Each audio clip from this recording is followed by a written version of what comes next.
Hey, what's up, everybody? True Boxing here. Thank you for coming back to get hit with the truth. So today we are doing the Norman versus Haney breakdown and prediction video. As undefeated welterweight champion Brian Norman Jr. is set to defend his title against the former undisputed lightweight champ, former junior welterweight champion DAZN Haney. This is a big-time showdown. It's going to take place Saturday, November 22nd on the big Riyadh season card. It's going to play as the co-main event to David Benavidez and Anthony Yarde for the WBC light heavyweight title. Now, before we get into all that, if you could smash the like button, leave a comment, or subscribe to the channel, I really do appreciate any and all support that I can get as I continue to build my channel here. So, if you haven't seen a breakdown and prediction videos before, they're my most popular videos. I'm going to break the fight down completely. We will discuss, first off, the fighters' comparison. We'll discuss what's at stake in this fight. And then we will get into each fighter individually, asking the same questions, talk about what they've done coming in, all that stuff. And then at the end of the video, I have two final things. One of them, the final thing is my prediction. And then I have a question just before that. So let's jump right in. Let's take a look at the fighter comparison before we get going. Brian Norman Jr., the Assassin, 2 is what he is. And then DAZN Haney is the Dream. Brian Norman Jr. is 28-0. DAZN Haney's 32-0. It is nearly an even fight. DAZN Haney is a slight favorite heading into this one. Both are from the United States, with Brian Norman from Atlanta, Georgia. Haney's from Las Vegas, Nevada. Haney is he just turned 27, and Brian Norman is almost 25 years old. Their last fights, Norman came in at the welterweight limit of 147. Haney also fought at welterweight, but he was like kind of a move up in welterweight, and it was 143. Haney has a 1-inch height advantage at 5'9" to 5'8" by Norman, and then Norman has a 1-inch reach advantage at 72 to Haney's 71. So they're damn near even in terms of size. So what is at stake in this fight now? You know, what is on the table for this one? I honestly believe with the welterweight division being so wide open, Mario Barrios might be the most, prominent name there right now, and Rolly Romero. But Romero beat an underwhelming Ryan Garcia, and Rolly hasn't really put together a big track record of victories. Actually more defeats in his more high-profile fights. Ryan Garcia was his biggest one. He's kind of gifted the welterweight title, if you really think about it. Then you got Mario Barrios, who's had 2 draws in a row against a guy that he was a heavier favorite against last November. And then he took on Manny Pacquiao and fought to a draw with him. So, he hasn't really overly impressed either. And then you got a new IBF champion in Lewis Crocker. This guy, hasn't really, nobody's really done anything. Brian Norman, though, has looked really good, since becoming interim champ when he knocked out Giovanni Santillan in his last fight, destroying Jin Sasaki. His last couple fights, he's looked good with knockout victories. So Brian Norman has a chance to really establish himself as the #1 guy at welterweight. And so does Haney, though, because Haney already is an established former 2-division champ. He had he became undisputed at 135. Dominated Regis Prograis at 140. Has moved up to 147, where he defeated former unified junior welterweight champ Jose Ramirez. So both these guys, I think the winner of this fight is the #1 welterweight in the world. You have to look at him that way, in my opinion. So a lot at stake right here, in big fights, there's a lot of big names between 135 and 147. A lot of big names that are going to be more willing to fight each other with the money that's on the table by Riyadh season. So this is a big time fight right here, and I'm really excited to see it. So let's get into each fighter now individually. So first, in the breakdown video, we're going to go with the champion is the guy that we talk about first. Doesn't matter who the favorite is. When it's a championship fight, I discuss the champion first and then the challenger. So the champion coming into this one is Brian Norman Jr., and we're going to look at his last 3 fights and what he's done. His last 3 fights date back to a date back to the Giovanni Santillan victory in May of last year, 2024. He actually fought, I believe this was on a big card. I think it was on the undercard, or it might have been the main event or something, but this was a monster win for Giovanni Santillan to knock out, for Brian Norman Jr. to knock out Giovanni Santillan. Santillan was rolling. He was undefeated. He had dominated Alexis Rocha to become the interim champ, and basically they were just waiting around for the winner of this fight, was just waiting around for Terrence Crawford to vacate his welterweight title and officially move to 154. And then there was a new champion was going to be upgraded. And Santillan was a big favorite coming in against Norman. And Norman came out of nowhere and just dominated. He beat Santillan to the punch. A great breakdown, dominant performance. And he would stop him with a left uppercut in the 10th round and become the new WBO interim champ. He was then upgraded to welterweight champ after that. After Crawford officially moved to 154 in August and became champion there, he vacated the belts, and Brian Norman in the late summer, early fall became the new champ. He was supposed to fight before the end of the year, but had to pull out. The fight was canceled. And then against Derek Cuevas. And then at the end of March of this year, he would make the first defense of his title against Cuevas and dominate him, stopping him in 3 rounds as he retained the welterweight title.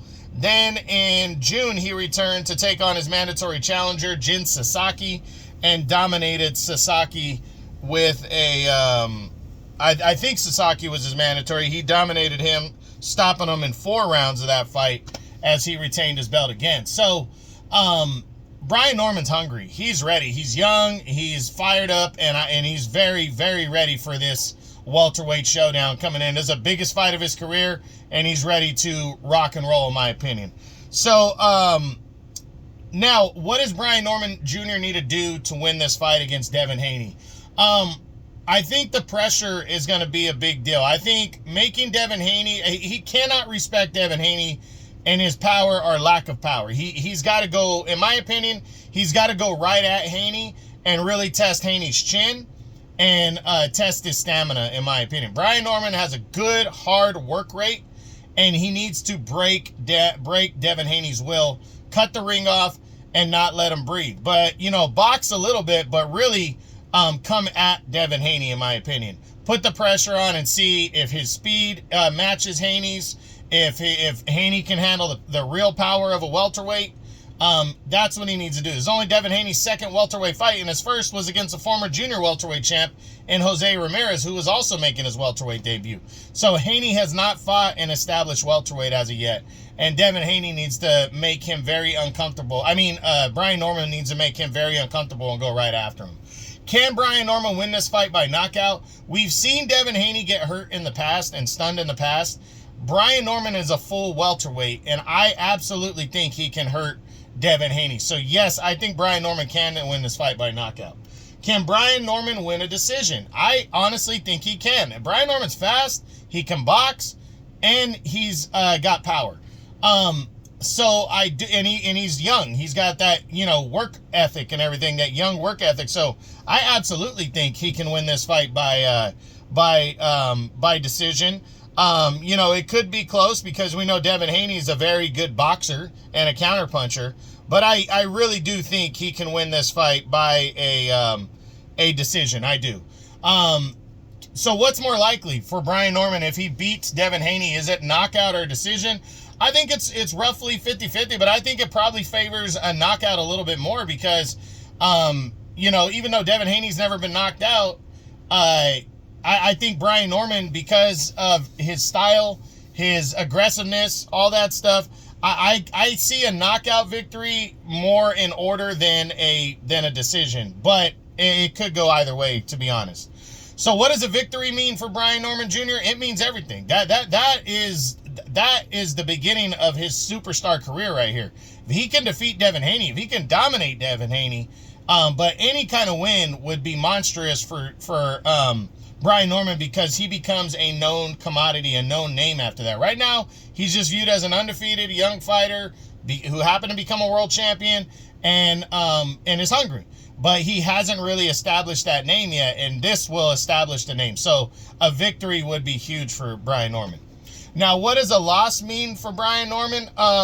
It depends on how he loses. Because he's young, he's undefeated. I don't think too many people are going to be surprised if he loses this fight.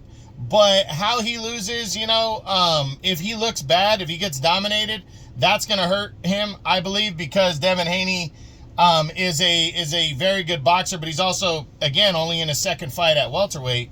But if he keeps it close, it's a good fight. I think he can just, you know, restart and come right back. So I don't think it's going to be devastating if he loses, you know, depending on how he loses. So now let's switch over to the challenger. He is the former undisputed lightweight champion, the former junior welterweight champion, the undefeated Devin the Dream Haney. Haney comes in, his last 3 fights date back to May of 2023, so he hasn't been super active. Actually, no, I take that back. They date back to December of 2023 when he made his debut at 140 and challenged for the WBC junior welterweight title against Regis Prograis. He absolutely dominated Prograis in that fight, put Prograis down, I think, once or twice, and went on to a one-sided shutout unanimous decision as he became champion in his second weight class at 140 pounds. After that, he fought Ryan Garcia in what was supposed to be a 140-pound fight.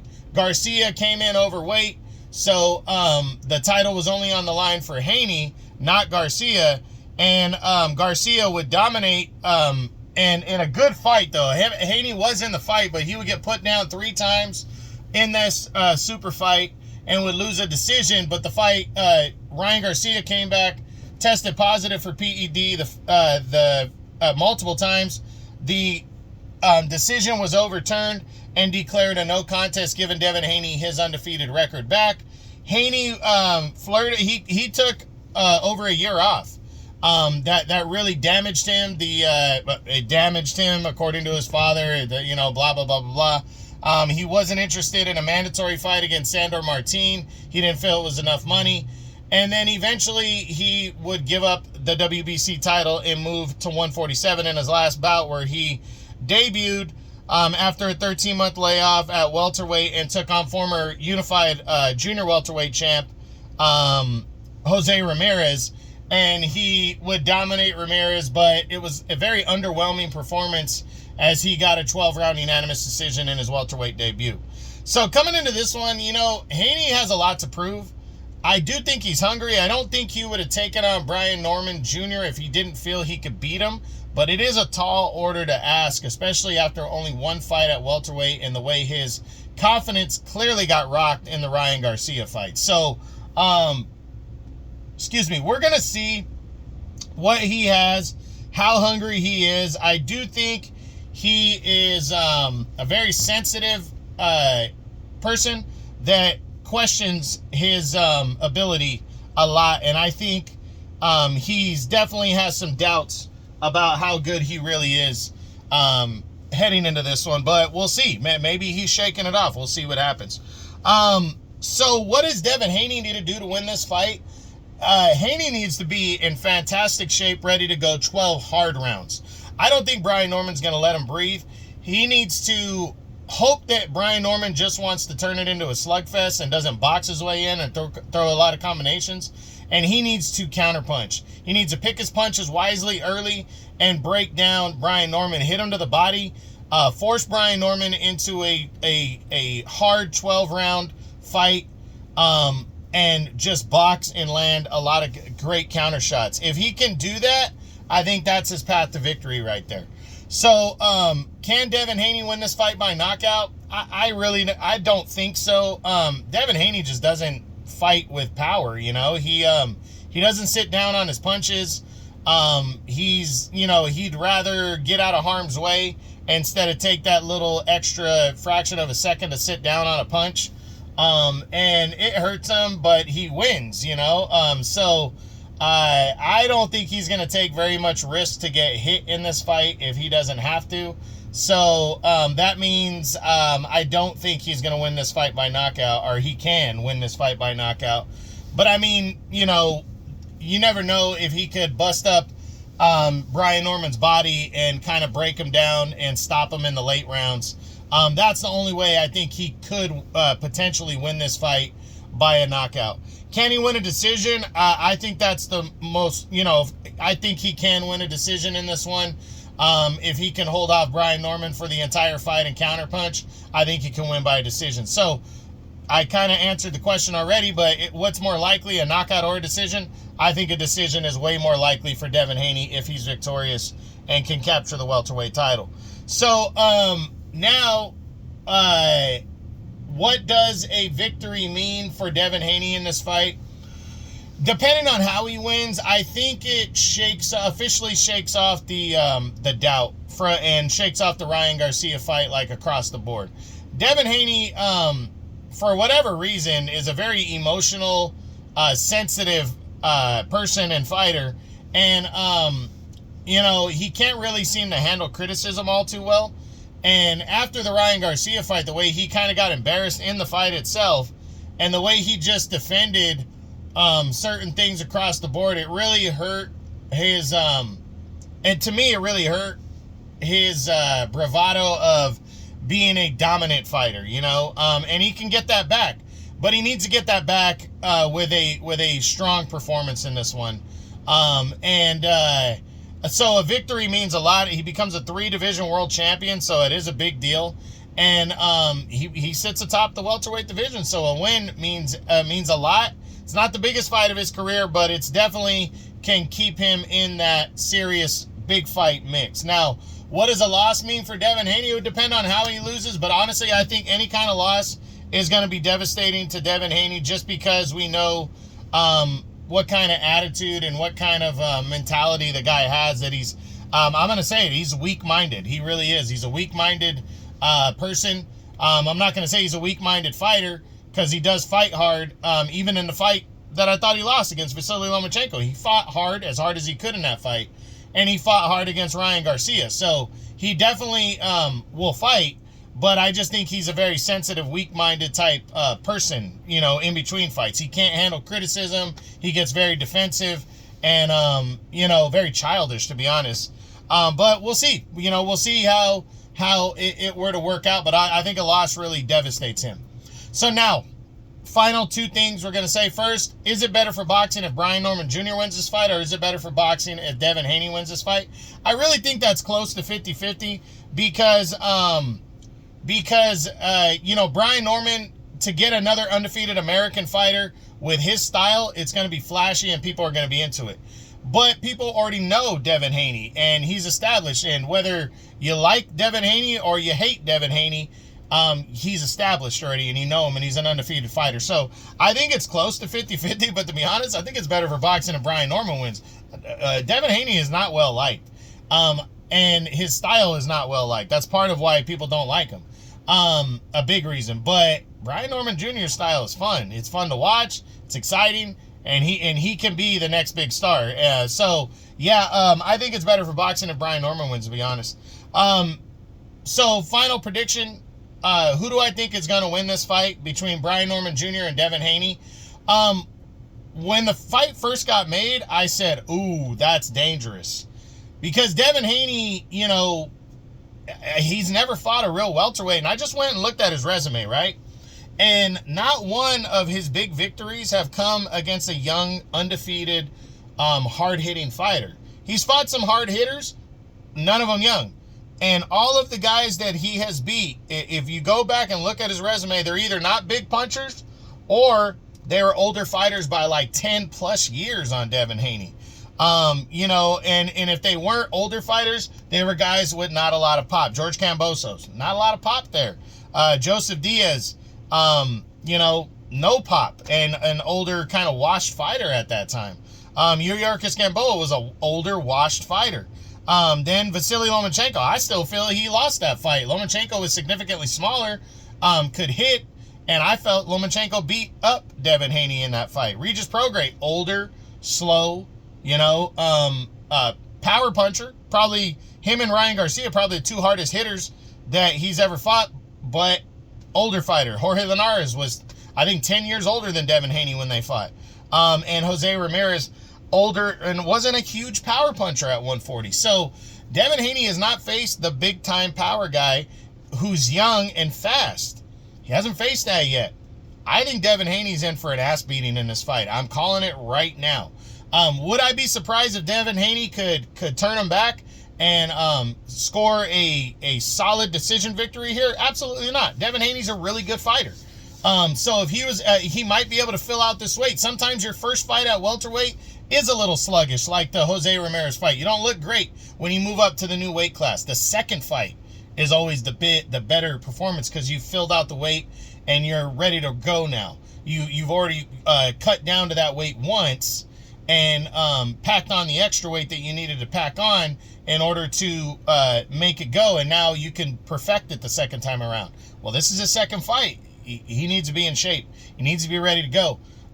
So I do think, yeah, he has a very good chance of pulling off the victory, but Brian Norman to me is a fucking beast. The way he handled Giovanni Santillan, and I know that's not Devin Haney, but Santillan can fight and he throws a shit ton of punches, and he just fucking outgunned him. Every punch that Santillan landed, it seemed like Brian Norman landed 3.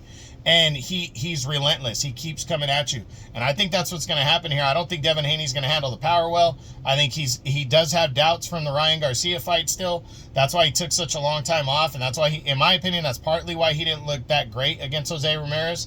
And I think he's in trouble heading into this fight. I think this was a wrong opponent for him to choose in his second fight out. But if he is the Devin Haney that has dominated before, he does have a good chance of pulling this off and could score a decision. So I can see him winning the fight. But I really think Brian Norman's going to get the biggest win of his career. I think he's going to break down Devin Haney. I think he's going to stop him in the late rounds. And I think he will retain his WBO welterweight championship of the world. So that is my prediction. Brian Norman Jr. by stoppage in the late rounds, staying your WBO welterweight champ. Now, that is it. That is my Norman versus Haney breakdown and prediction video. I hope you enjoyed it. If you did, smash the like button, leave a comment, subscribe to the channel. I appreciate any and all support. This is True Boxing. You've been hit with the truth.